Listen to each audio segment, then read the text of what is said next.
Hey guys, and welcome to the video. So here today I'm going to cover a question that I keep getting asked all the time lately, not just in the comments of my videos, but on my Discord, Facebook, everywhere. I also see people just asking it in general across different forums and whatnot. And it's a very popular question, and that is, should I update from my 5.05 jailbroken PS4 to the newer 6.72. So today I'm going to cover some of the pros and cons, and that way hopefully you can come up with a better decision that is right for you. Because ultimately, you know, the people out there, they don't know you.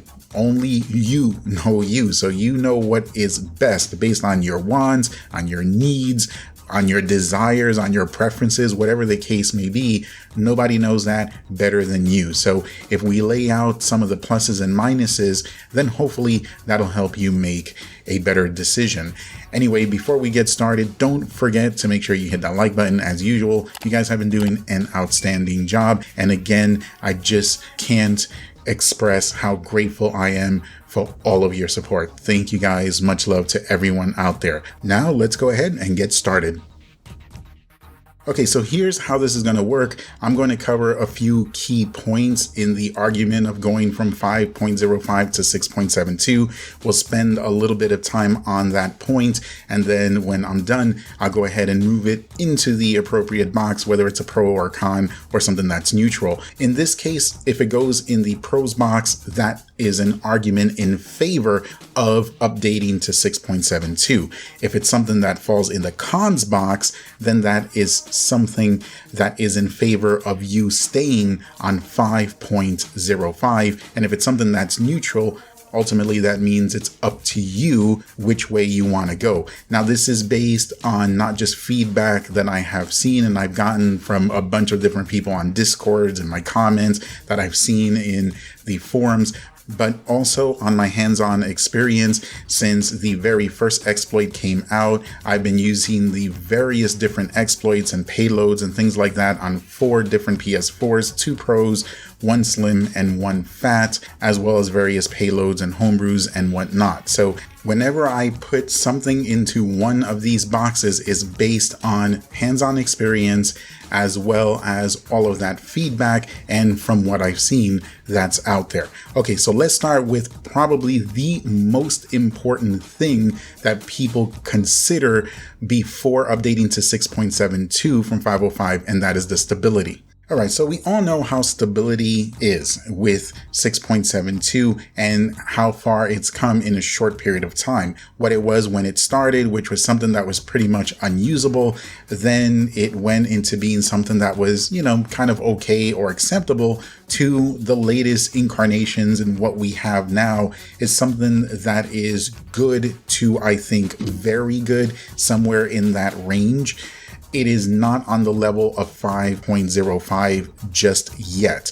Now, a couple of developers like Lethal and Dark Matter VC have made their versions of this exploit far more stable than what we started off with, and I think they are definitely better than just acceptable. They, again, fall in that good to very good range, but again, not on the level of the 5.05 exploits. If we look at the 5.05 hens as being excellent, then these are quite not there. So stability, the problem here is that for right now, we can't put it as a pro nor a con, because the people on 5.05 whose stability is very important to them will say, well, you know what, it's good and it's very good, maybe, but that's not good enough. It won't be long before it's on the level of 5.05 excellence, and I'll just go ahead and hold out. Meanwhile, the people who want to go to 6.72 will say, you know what, it's definitely good enough. It's better than acceptable, and while it's not excellent, it's good, maybe it's very good, and that's good enough for me to make the jump. So because you can make a viable argument for each one, we have to stick it in the neutral section. So it really is up to you and what you value. If you want that 5.05 excellence in a hen, then continue to wait. If you want something that is definitely not a dumpster fire and it's much better than just being acceptable and good or very good is good enough for you, then it's a pro.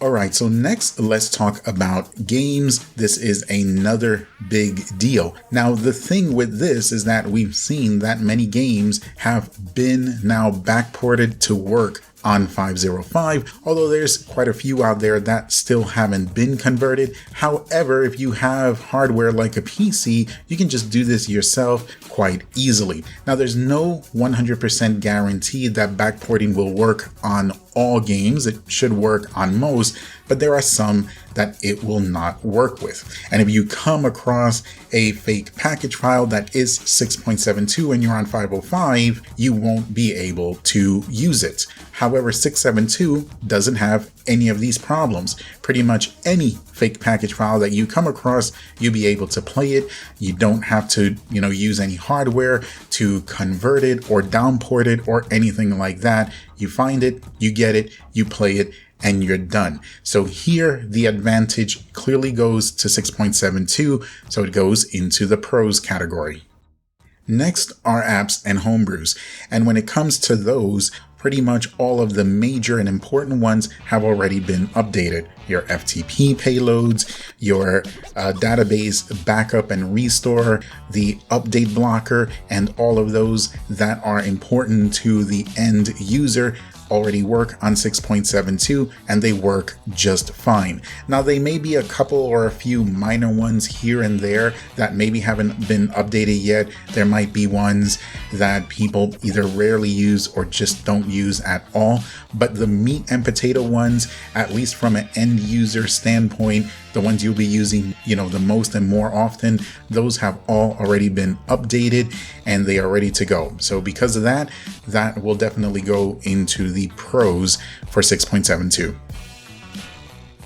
Alright, and next up is, I know, something that is a big deal to a lot of people, and that is cheats and trainers. Now for 6.72, the good news is the PS4 trainer by Tyler Mods, the web RTE payload has been updated to work with 6.72, and then the trainer itself, you can use it like on a PC or I believe even on your Android device. And this is something that has a bunch of games that already has cheats for them. And as these newer games for 672, as cheats are found for them, of course, they'll be added to the list. And then PS4 Cheater has also been updated for 672. This is a little bit different. Although you can use cheats that are out there with this, a lot of people mainly use it to discover cheats inside of their games, or maybe to create cheats or whatnot. So these two things already updated for 672. However, the advantage here goes to 505. So we're going to put this in the cons box because 672 is missing one key thing when it comes to cheating, and that is mod menus. 672 doesn't have any right now, and you do have some like for GTA on 505. So if you are thinking about going to 672 and you're okay with the PS4 trainer and the PS4 cheater and using those until the mod menus get updated, then that's fine. This may actually be a plus for you. However, the advantage goes to 505 because it can use both of those things and it uses mod menus. Once mod menus shift over to 6.72, then we can take that and move it over into the pros box. But for now, advantage 505. And now that we're talking about mod menus, let's go ahead and talk about a different type of mod, and that is PC mods. Some of you who are new to the PS4 scene, thanks to 6.72, may not know that there are actually some games that you can insert mods that were designed for the PC version of the game. You can put those into your PS4 version of the game that you have. Now, Modded Warfare has done tutorials on this. For example, he uses Skyrim. He shows you how to put PC mods that were designed for the Skyrim game for PC, you can put those into the PS4 version of the game and then use them. The good thing is that you don't really need to worry about the firmware here, because you do this with your PC and with tools that you install onto your PC. All you really need is just access to the fake package file. So really neither one has the advantage here, because both allow you to do this. So 505, 6.72, either one, you can use those PC mods, of course, depending on the game. So neither one has the advantage, both can do it, so it goes into the neutral box.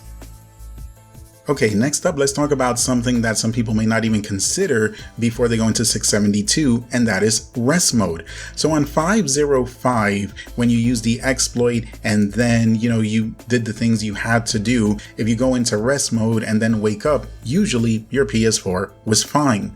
But with 672, a lot of people are experiencing issues that when they use the exploit, do the stuff they gotta do, put the system into rest mode, when they wake it up, it crashes. Now, during testing, I experienced this a couple of times, not always, but I did sometimes. We don't know what the criteria is. Some people say they really haven't experienced that hardly at all, but some others experience it far more often. We can only chalk it up to 6.72 still being unstable. Now, because of this, obviously this is a con for 6.72, because this really isn't that much of an issue at all on 505. However, if you are like me, when I'm done on my PS4, pretty much always I just shut it completely down, and that's due to in part my OCD. And if you're like that, where you just want to completely shut down your system after you're done using it, then this really isn't going to affect you. But if you're one who is used to putting your system into rest mode, then this is something to consider if you're thinking about jumping to 6.72. And the last thing we are going to talk about is something that may not be a big deal to that many people, but I think it's definitely worth mentioning, and that is the host menus themselves. For 505, because it was around for such a long time, we have a ton of host menus out there, and there are some that are very fleshed out and feature rich, like the PS4 menu by Lethal. You had a lot of choices. Right now, because 6.72 is still fairly new, there are just a handful or so of very basic menus out there. They do their job, and that's fine, and for most people, they're okay with that. But if you want a little bit more flash and pizzazz and more features and things like that, you're definitely going to have to wait a while if you're on 6.72, whereas 505 has that available right now, and many more choices. Also, if you use the little mini Arduino board, the ESP8266, there aren't very many choices right now for host menus, whereas with 505, there were many. And of course, I'm sure in the future this will change and we will get more menus with more features and options just like before. But for right now, this is a con for 6.72 because 505 clearly has the advantage here when it comes to sheer number of host menus and ones that have a lot of bells and whistles, as well as many choices for the ESP8266. And that is going to do it for this video, guys. Now, of course, there may be a couple of things here and there that we may have missed. If there is something that's important to you for whether you will decide to make the jump to 6.72 or not, and we didn't cover it here, by all means, go ahead and share it down in the comments and let us know what you think about the things that we did cover. If you want to contact me a little bit more directly, also look down in the description. My Discord is there. Don't forget to drop a like to this video if you found anything here informative, helpful, useful in any way, or if you just want to throw some love or appreciation towards the channel. Much love going out to everybody out there. Be careful, be safe, but have fun, and we will see you on the next one.